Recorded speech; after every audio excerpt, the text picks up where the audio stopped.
Hey everybody, this is Sinclair here, and welcome to another round of questions from Would You Rather. I've done a few of these in the past, and I am such a big fan of them. I love the way it makes you think about these questions, because sometimes it's not as simple as it's laid out there. You've really got to consider. But anyway, so we'll jump right on in with this first one here. Would you rather have a lightsaber or have a helper monkey? A legit Star Wars lightsaber or a helper monkey that would do anything for you within reason and Peter rules. So, this first one, I'm not entirely sure. I honestly don't find helper monkeys all that useful. Stereotypically, all I've seen them ever do is steal things. and I don't particularly need to do that. Also, if you have a lightsaber, lightsabers can essentially cut through anything and are awesome. However, you do really need to be a Jedi to use it properly. Otherwise, you actually can't get it to continue working. Part of a lightsaber's function is force power. If you don't have force power, you can't make a lightsaber work, really. It's a little weird, but for the most part... So, I mean... I guess between the two of them, let's go with a lightsaber. I like lightsabers. Everybody likes lightsabers. Honestly, 63% of people would prefer to have a lightsaber over a helper monkey. And I think that's just fine. Alright, so, would you rather perform petty thievery for a living, or perform grand larceny for a living?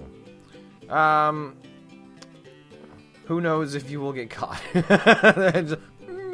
Okay, so for some clarification, if you don't know what the exact, what grand larceny is, generally it's theft of something whose worth totals about 5,000 or higher, I think it is in most places. Basically, if you steal something really expensive, it's grand larceny.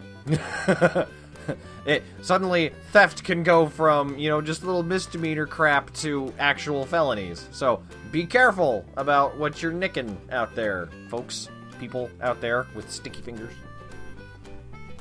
Petty thievery or grand larceny? If you have to pick between the two, right? Petty thievery, to make a living off of that, you would have to do a fair amount more than you would with grand larceny. Like with grand larceny, you could do more of that. All right, one last job. One more job and we'll get out of it. We'll get out of the game for good. I'm gonna go settle down in Cabo. If you're gonna be a thief, why not just go all out on it? Why not don't even be afraid of it. Just go all out. Bam! Grand larceny. There we go. There's my 63%, the majority. Thank you. Thank you very much for making me feel better about my decisions. Alright, so, would you rather be covered in feathers or be covered in fur? All day, every day. Well, let's see. That's interesting. And I'd imagine it would depend on what kind of fur, too, because, feathers do different things depending on, what type of animal the feathers are coming from. Like, duck feathers, just bead water off, entirely, while, down feathers are just warm.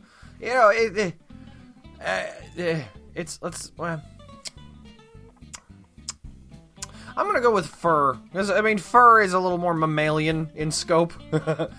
If you have fur, then, you haven't changed species abruptly. We'll go with that. Fur. Fur is good. Yeah.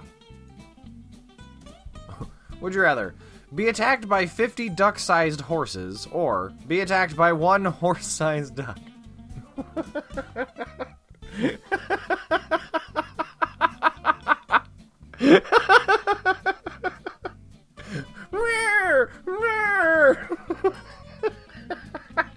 It's like a whole, imagine just a cloud of ducklings, right? But instead of, ducklings, it's just tiny horses.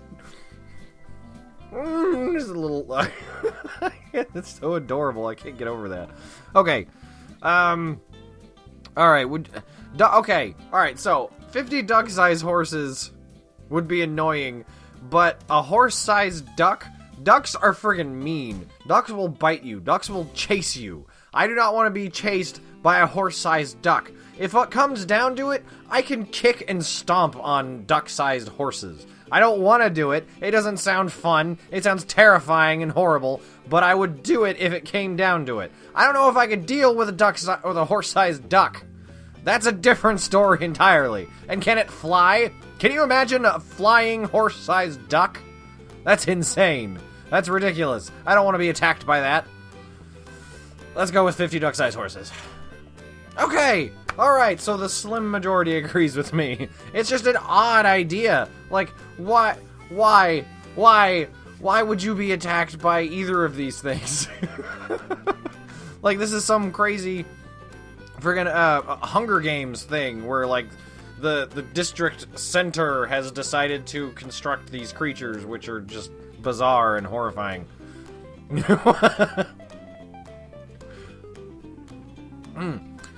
Would you rather have the ability to pull out of your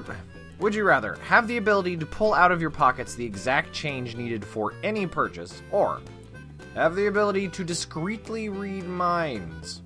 Now that's kind of interesting. That's cool because it's not really dichotomous or anything. They don't really have much to do with each other. It's not like, you know, a flip of a coin really. It's like, here's a cool thing and here's a cool thing. What would you prefer? We don't know what discrete mind reading is either. But let's see. If you have the ability to pull out of your pockets the exact change... If you have the exact change for any purchase out there, that means that no matter what you're buying out there, you have exact change for it. Now, reading minds, however discreetly, I mean, that's cool, and you can know a lot of stuff in advance, but that's only going to matter if you can actually have the means, the surplus manpower and or cash to apply these things.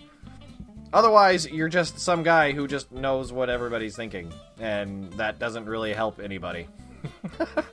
However, you could buy anything. You could pay off, let's see, any purchase. And I'm going to take that literally, which means that you can't just like pay off debts with that. Now, what you could do is purchase something, sell it, then use those funds to pay off debts. It's just kind of a workaround for that. But anyway, I think ultimately the more useful and the more beneficial thing here would be money for any purchase. And 71% of people would rather be able to read minds. Okay, cool. You do your thing. You know what people are thinking. I'm going to have money to buy anything. Anything. Anything I want. And as much as I would rather money to not be the center of everything, it really is. And you kind of have to have money to do stuff. So I'm going to go with the money option. Oh, thank you.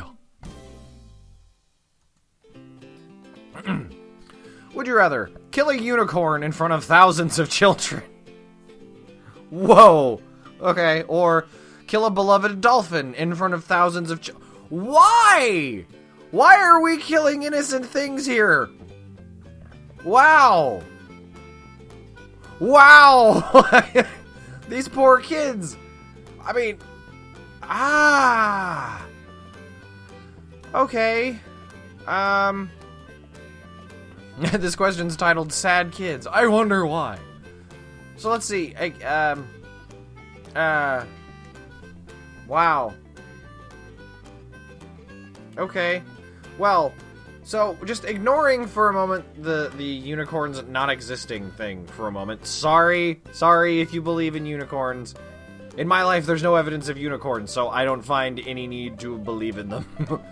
Anyway, so suspending that issue, unicorns are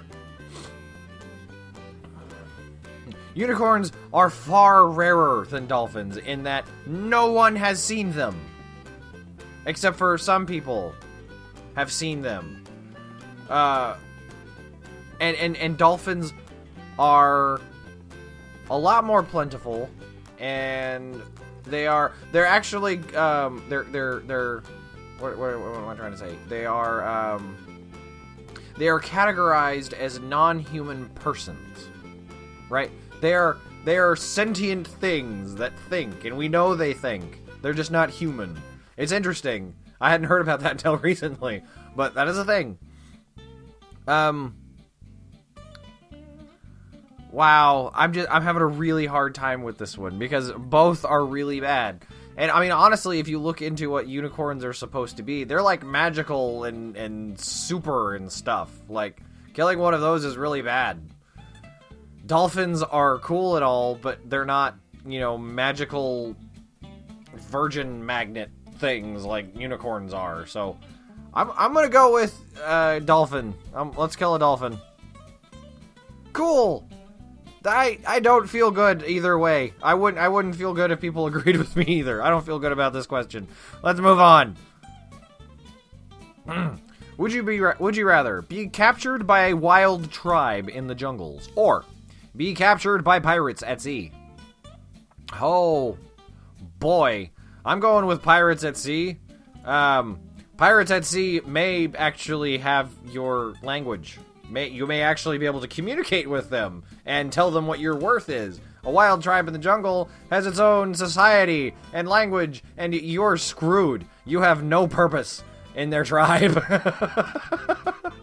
Like, for pirates, you could probably become like a swabby or something. You could make yourself useful. For a wild tribe in the jungles, you're just some dude that showed up and is wearing weird clothes, and you were not acting the way you're supposed to be. Pirates! Well, thank you. Would you rather have a lightsaber, Star Wars?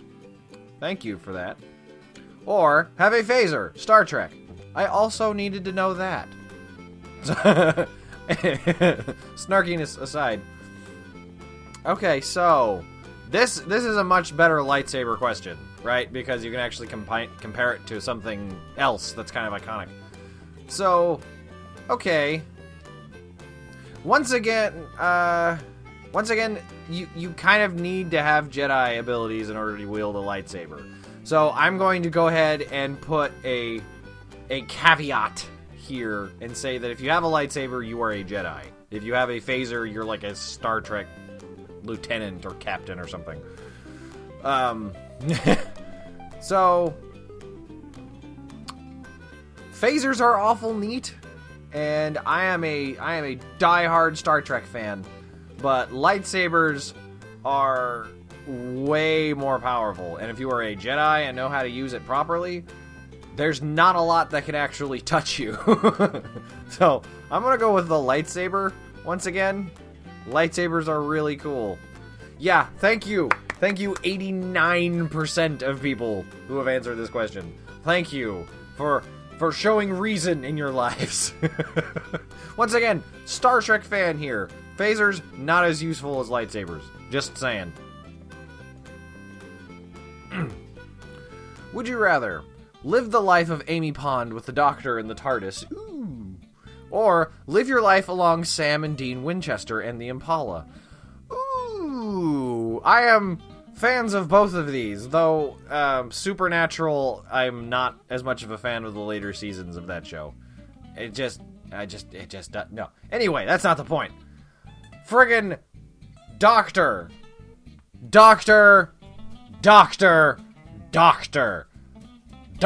the TARDIS. Doctor in the TARDIS. Screw the Impala. Screw that dusty piece of crap. Don't care. TARDIS. Time and space. Time and space. Time and space. Not dealing with river of shit all the time. Time and space. End of it.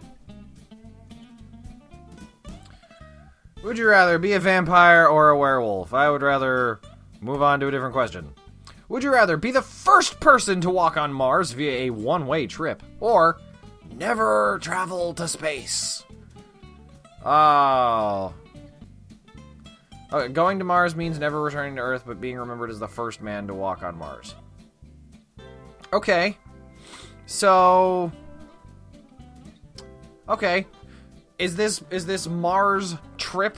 Is this part of a greater, like, NASA endeavor? Or, like, SpaceX or something? Like, somebody who is also going to send other crap along with me?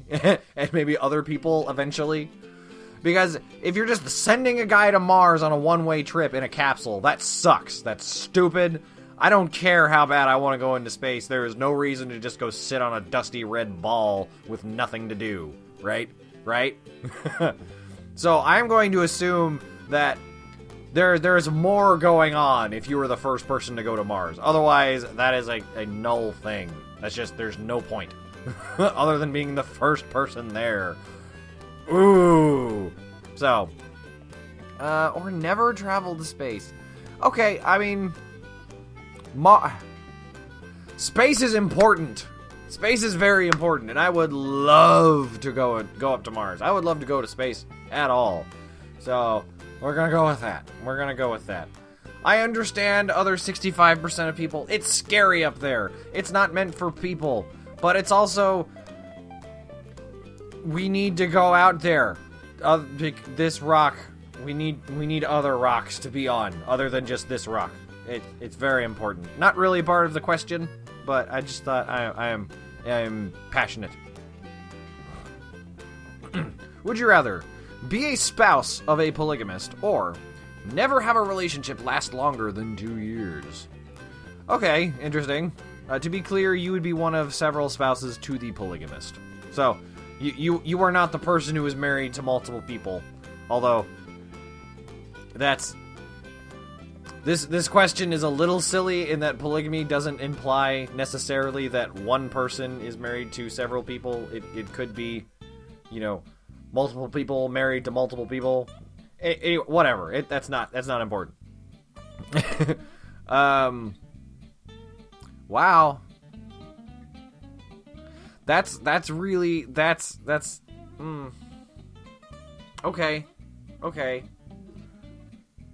I honestly don't think there's anything wrong with polygamy. I think if that is the way that you want your relationship to be, if you feel unfulfilled without multiple people involved, there's nothing wrong with that. You should pursue that.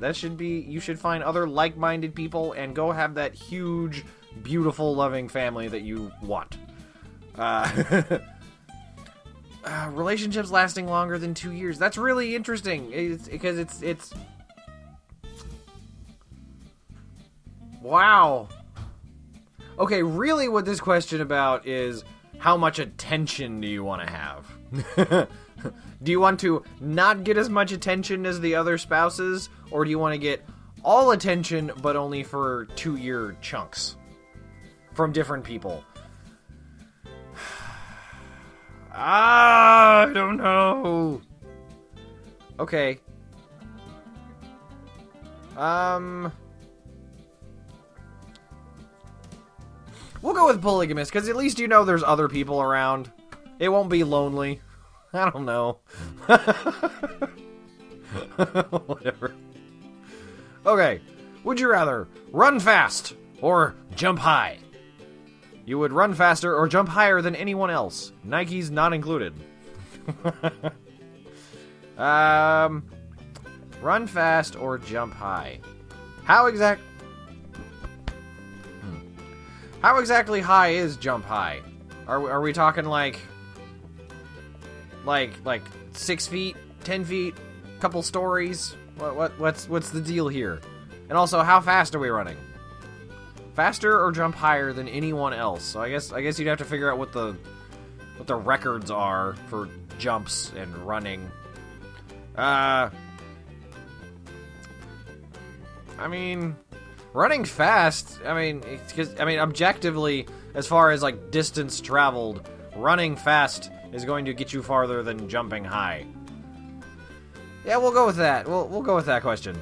Alright, cool. 75% of people agree with me. Cool. Very nice. Alright, well, that's going to do it for this episode. Thank you all very much for watching. If you liked what you saw, please be sure to check the description down below for other games that I have played. As always, this has been Sinclair. And until next time, take care and be well, everybody. My spleen! It exploded in my stomach! You wouldn't be able to do anything. There's the apples. Hey, I'm good. I'm good. That's a lot of fructose all at once, man. You really need to calm down with the apples. Hey!